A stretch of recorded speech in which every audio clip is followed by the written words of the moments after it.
Thank you very much. Numbers don't lie, do they?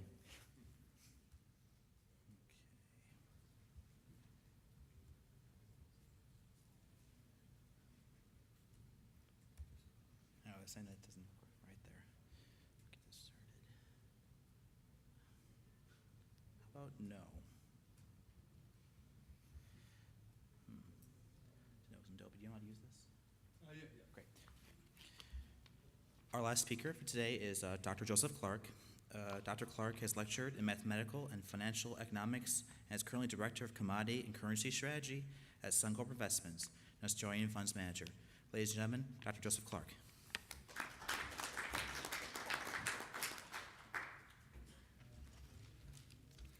I'm the only one with a presentation, but it's not a PowerPoint. We only just got PowerPoint in Australia, and nobody's figured out how to use it yet, so it's going to be a PDF. It's not bad. Now, I actually haven't figured out how to use PDFs either. There's a way to make them. Maybe that. Climate change is a very, very divisive issue. There are many opinions from the extreme alarmist side to extreme skeptics, some of which have founded this conference. It can get extremely heated. Accusations of scientific fraud have become a mainstay on both sides, and a new epithet, denialist and sometimes delusionist, has been coined to describe people who think the problem is small. For someone in the financial markets, such as myself, this is all very strange. These disputes are ultimately over matters which will, in the passage of time, be solved conclusively, just as will the value of the S&P tomorrow, or the value of oil, or the Dow Jones. If I have a dispute with someone on something which will happen in the future in a financial market, I don't yell at them or call them names. I ask them what their position is, and possibly if they want to enter into some kind of a mutually beneficial trade, if they want to bet on their belief. And that's what I mean when I'm talking about climate markets today.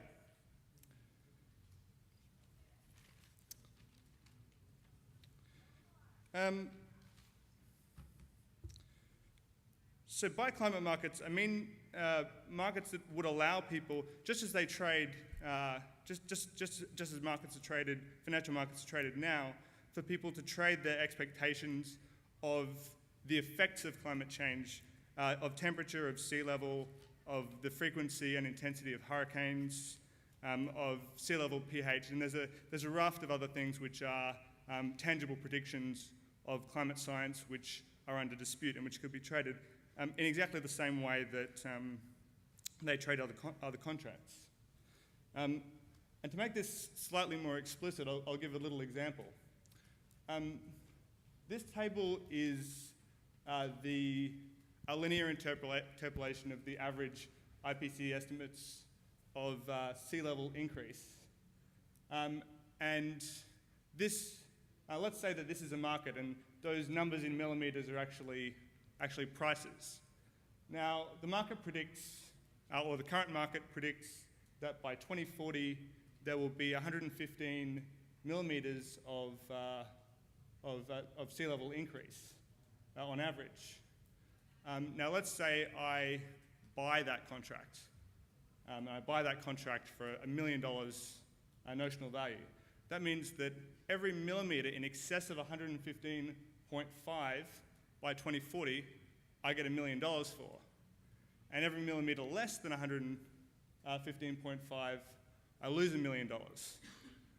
So it's a very simple bet on a tangible outcome which will be determined at some point in the future. I actually made an arithmetic mistake in my example, for which I can only excuse that I'm a statistician and not a mathematician. So it's an approximate answer. If, let's say that we're buying 2040 sea level rises, and it turns out that there's actually 20 centimetres of sea level increase, which is possible, and we've bought that contract, then we'll get 200 millimetres minus 115.5 times a million, so we'll get $84.5 million on the contract. And obviously we could have a larger, if we wanted to have a larger exposure, we could. If we wanted to have a smaller exposure, but the payoff will be just proportional to the difference between the market predicted rate. Now obviously that price will change. Someone might offer 115.4 or 115.6, and the trade would be the market expectation of what the market thinks is going to happen. Got one for temperature swaps, which is much the same. And there's a couple of slightly more complicated derivatives which can be made, which would be very useful, but it probably won't serve much of a purpose for us to go into those.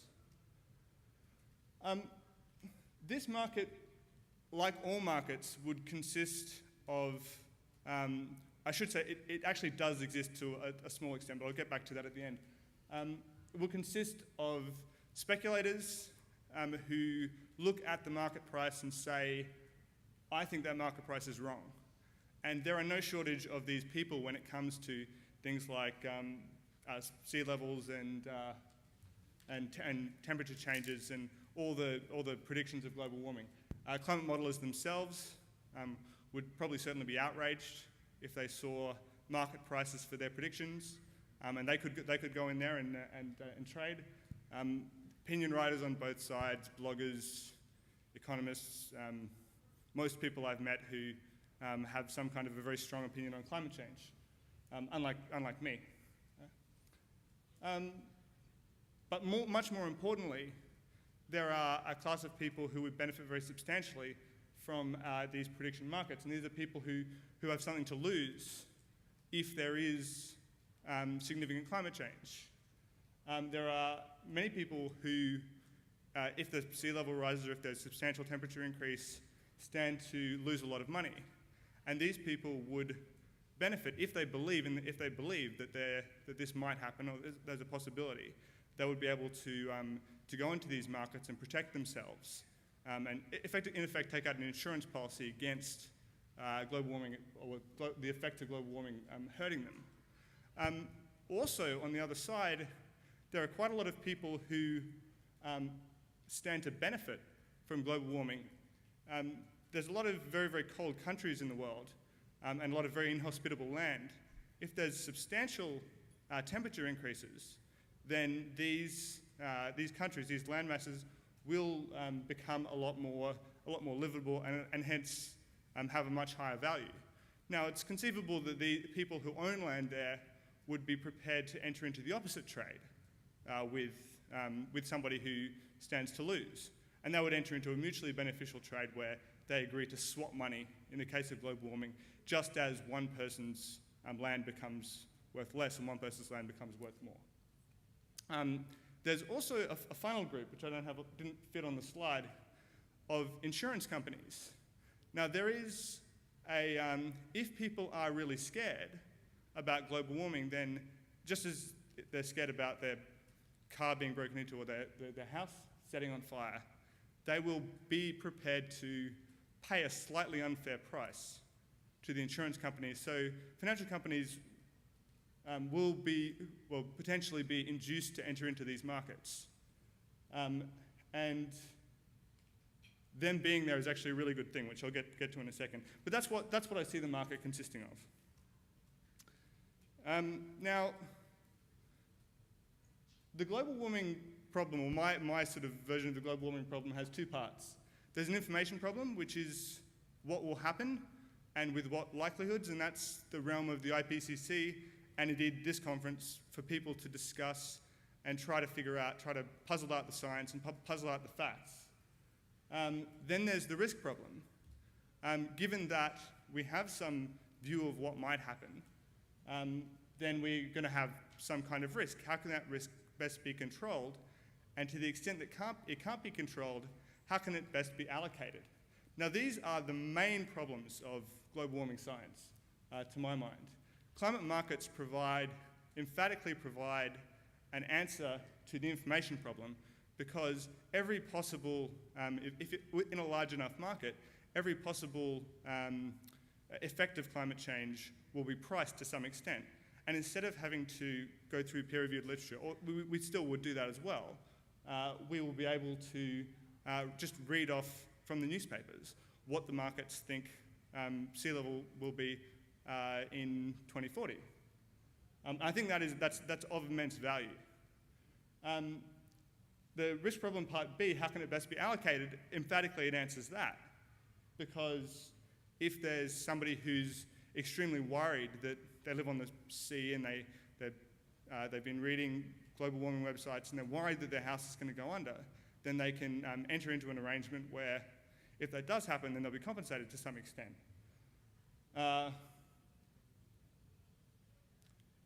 Yeah, and obviously also with the arrangements with insurance companies who are less risk averse than the more risk averse people.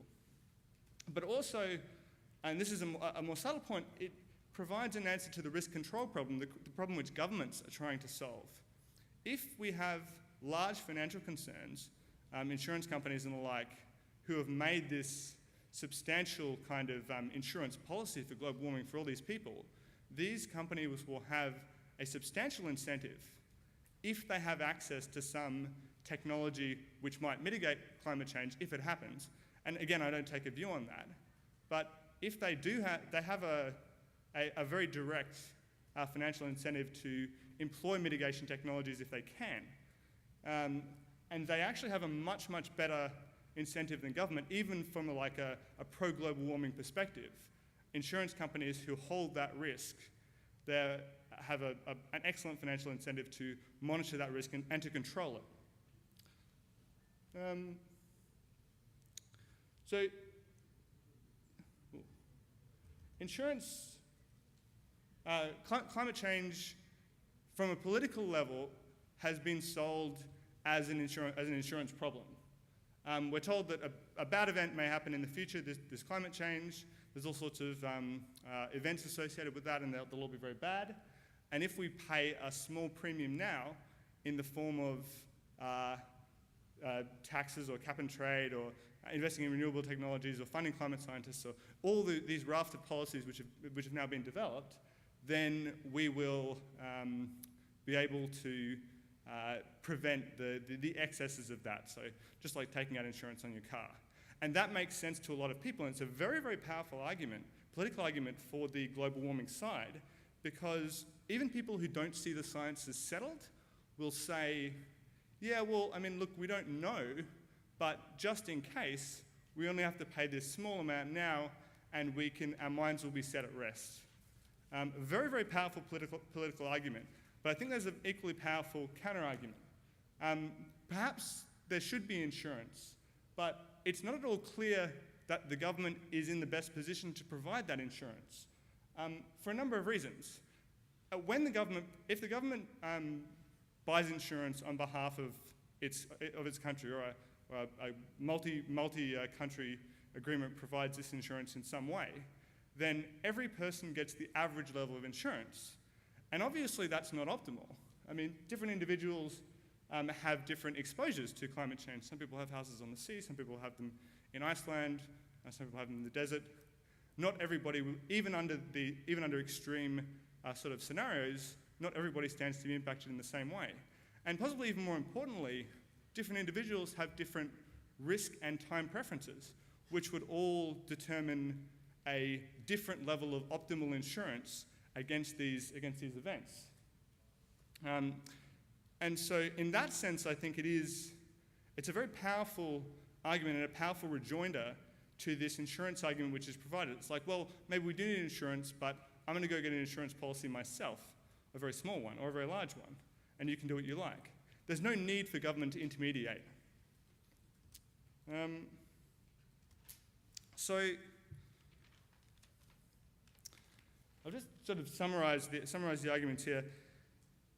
I think the bottom line of what I wanted to say, I know it's been very, very kind of general, is that whatever you believe about climate change and climate science, climate markets make sense. well, obviously they provide information. You're able to point at them and say, this is what the market believes, and if some extreme alarmist is talking up that there's going to be 20 metres of sea level rise, you say, well, how much money have you invested in a liquid financial market over there, which could make you a rich man if you're true? And if they say nothing, then you say, I don't think you were very sure. And I think that's a nice part for both sides to be able to hold each other to account. They obviously provide a way. People are scared. Some people are very scared. And to provide them with a way to hedge themselves, even if the risk is non-existent, it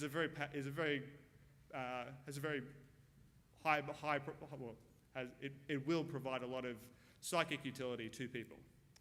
There's also this issue of insurance companies taking on large amounts of climate risk, and then, if it is possible, and I don't know, for them to do something very clever and mitigate climate change, then they will have a very strong financial incentive to do that, and an incentive which is better than government. So I think that this is a very clear no regrets policy. It can coexist peacefully with any policy you have on climate change, or any policy you have on not doing anything about climate change. It just makes sense. So I think it is a winner, and I think we should do it. Thank you very much.